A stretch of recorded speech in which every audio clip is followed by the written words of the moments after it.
All right, we're back. It's gonna fall. I know it's gonna fall.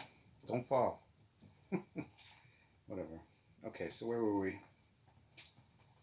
I don't remember. Oh, no. Did I tell you that already? See, I'm just recording them and uploading them and deleting them on my phone so I have room on the phone. Got this. Yeah. So, what did I say? I said, did I tell you that? I should have checked. Oh, yeah, I said I was uncontrollable. Right, right. Oh, and then the summer camp. That's where I was. All right. Right. So they put me in the summer camp and I got big trouble there.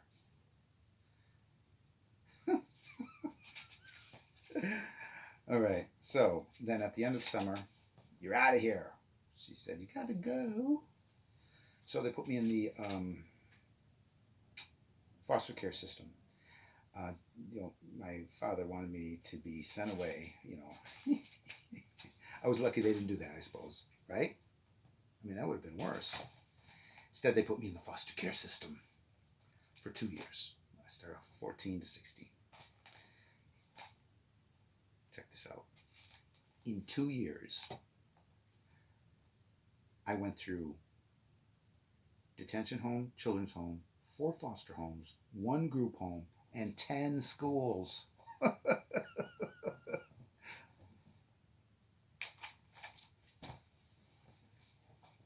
That was in 2 years. A few stories there. Obviously, I grew up a little bit, pretty quick. I was in the 70s. I had my ear pierced when nobody was doing that stuff. But you only, pierced one. And you did it yourself. You use an ice cube. Your friend stood behind it with a potato, pushed it through. Yeah, and then, yeah, and I smoked. Oh, and so when you go to the new foster home, you just tell them you smoke, and they're like, "Oh, better let them smoke." I literally, I swear to God, got a carton of cigarettes for Christmas when I was 14. And I know it was in a movie, but it happened to me. I'm just letting you know. Legitimately happened. I took their car and left. I was going to run away to Florida. That was the second car I took. I was going to run away to Florida. That was a Mercury Marquis station wagon. Biggest car ever made. You know them big old Cadillacs? Well, a Mercury Marquis is like that in the 70s. And this was a station wagon version of that. And I was like 14. I was going to go to Florida. Didn't make it far though. That's why that was my first foster home. They didn't like that, so they sent me. I went to my second foster home. So okay, so I did that.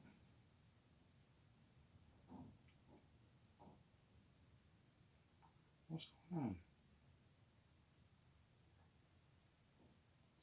Oh, I jumped to age 22. All right. By age 22, me and my brother had a place. Worked minimum wage jobs. Drove beat up cars with loud mufflers because couldn't afford to pay for the muffler. Yeah, we were doing all right, but the cops kept pulling me over for mufflers and petty stuff. Usually not speeding or nothing.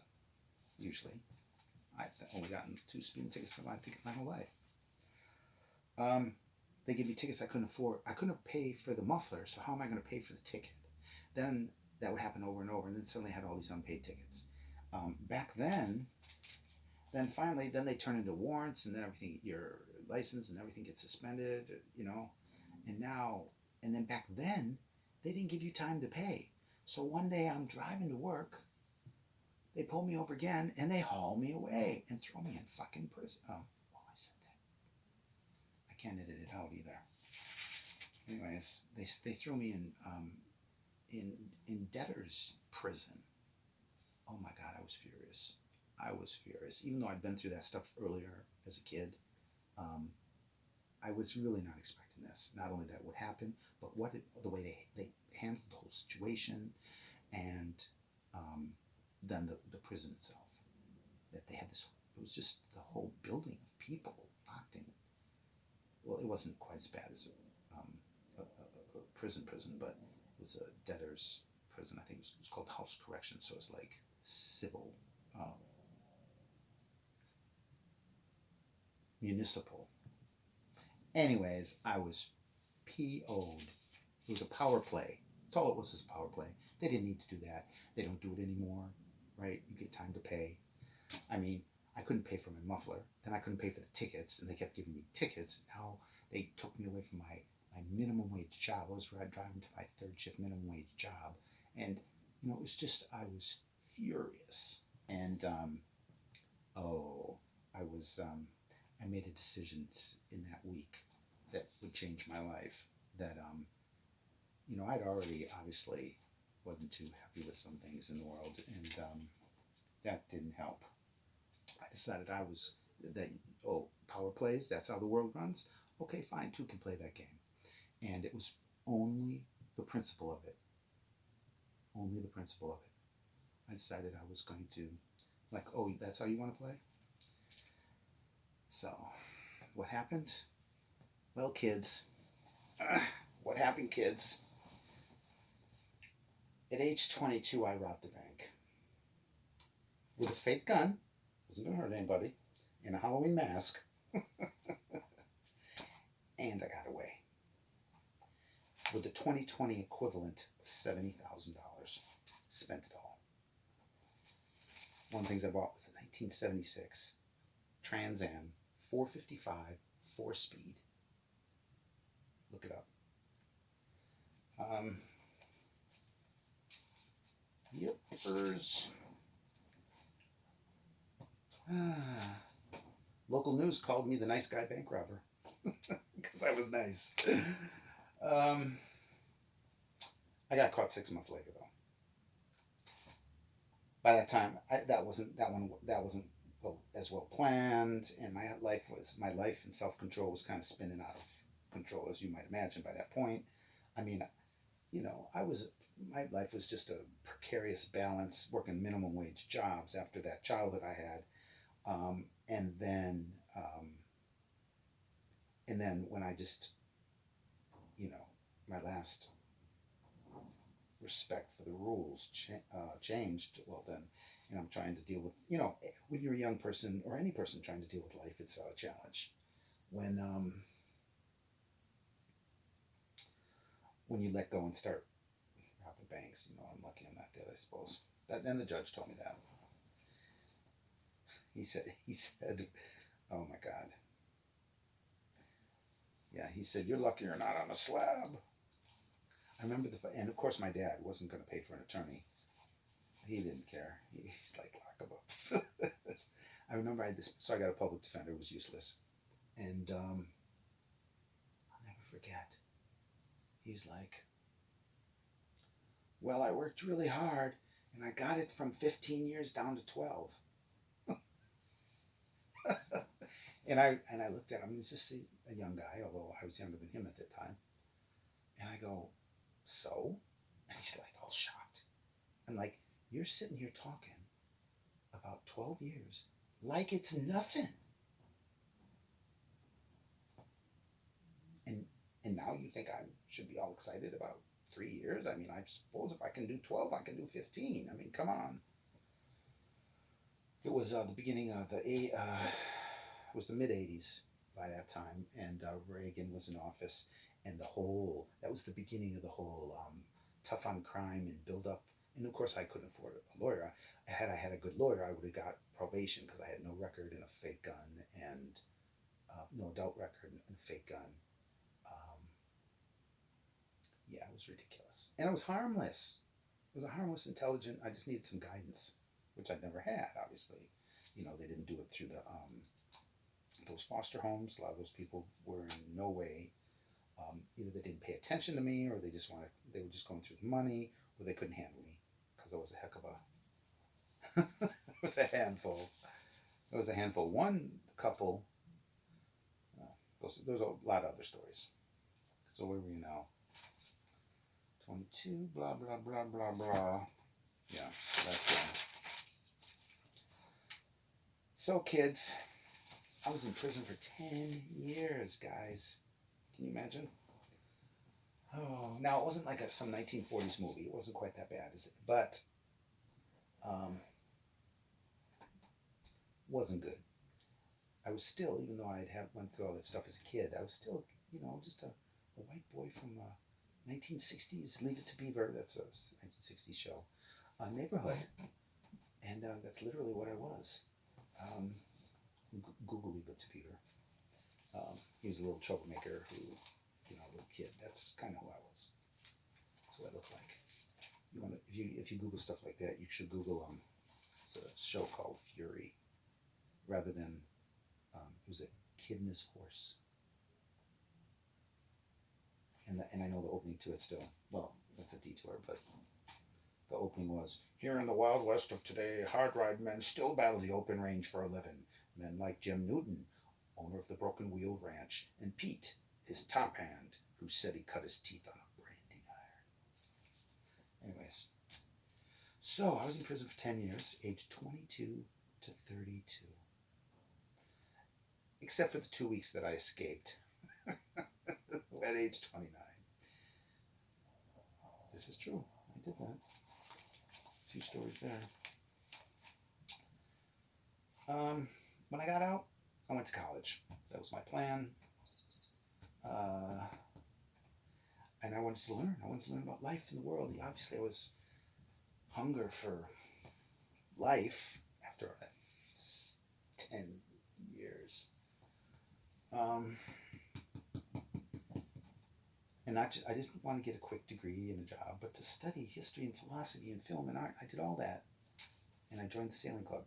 Did I tell you about the boat? Yeah, I told you about the boat. Did I tell you about the boat my dad built in the front yard? I didn't tell you about that, did I? That was in the other one. I did too. Yeah, I did. So anyways, when I got a prison, and they're prisons. They're not correctional institutions. And the people there are prisoners. They're not inmates. It's not an inn. They're not mates. That's marketing. Anyways, so went to school, took any classes I wanted. I just wanted to learn.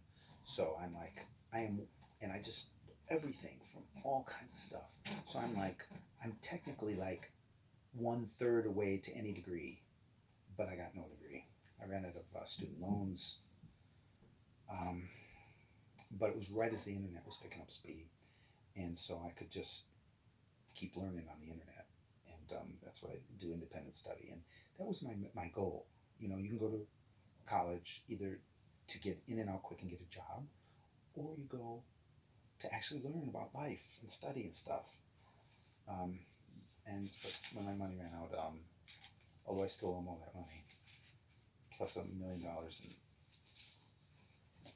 in interest, I wish Bernie get elected and get rid of my student loans. Oh, you guys can help me with that too if I get rich and famous. I'd really appreciate that. What was I going to say? Something about... Oh, school. Oh, yeah. So I had a philosophy discussion section. It's pretty bad when you can't get a good conversation going in a philosophy discussion section. Although, to be granted, I grant the reality that I was a 34-year-old in a class of 20-year-olds. And had I got it through to the higher levels, then I might have run into. But the other part is they weren't handling it. They should have been talking. They're like, oh, you can't talk about that.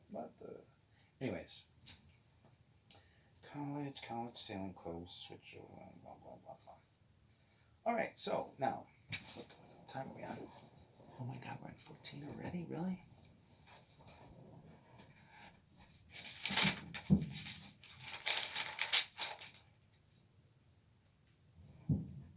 I'm going to run through some more quick. I've worked over 50 jobs in my life. And that's not counting the bank jobs. I was shoplifting candy bars when I was a kid. As a kid growing up, I was actually a Boy Scout for a minute.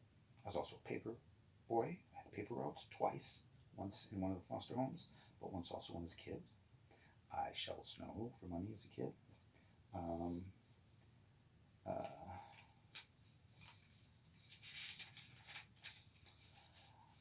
uh, I worked fast foods, McDonald's, Captain's, Cousins, warehouses, state fair, roofing, telephone sales.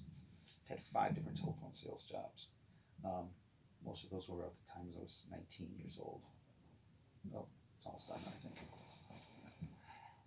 My ability to talk fast and a lot into the public changed considerably before and after all those telephone jobs because you'd have to call in one of the jobs. Uh, in a 4-hour shift, you have to make 200 calls, and I could talk for 20 minutes without them saying a thing. I sold one with light bulbs, circus tickets for the Shriners, where's in money, Lake Arrowhead, um, Lakeside Community, Wanderers Rest Cemetery. Oh my God! But Lake Arrowhead, that was something right there. Um, that's different stories. Oh, I wanted to say about my job, my forklift truck driving job that I had for the last 7 years, which was 15 miles from my home. I used to ride my bike there, uh, 15 miles a day, one way. It's 30 miles a day, 150 miles a week.